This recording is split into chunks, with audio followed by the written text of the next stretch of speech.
গাড়িতে বসে যাচ্ছেন সাহেব, ট্রাফিক মোড়ে যখন সিগন্যাল জ্বললো, গাড়িগুলি দাঁড়ায় গেল।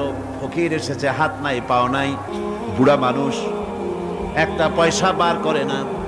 আবার এই মানুষটি ওই ফকিরকে ধমক দিয়া বার করে দিল।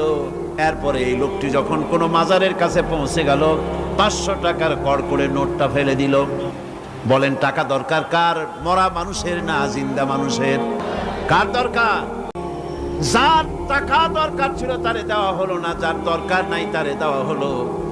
এরপরে লোকটা না খেয়ে যখন মারা গেল, পথের ফকির, রাস্তার ফকির, না খেয়ে মারা গেছে। এরপরে তার কাফনের কাপড় নাই, লোকটাকে রাস্তার উপরে শোয়া একটা ছেঁড়া কাপড় দিয়ে ঢেকে রেখেছে। বড় লোকেরা, সাহেবরা তখন গাড়ি দাঁড় করে আর 5টা টাকা 2টা টাকা করে তার লাশের উপরে মারতেছে। এটা মানবতার এর চাইতে লাঞ্ছনা, মানবতার জন্য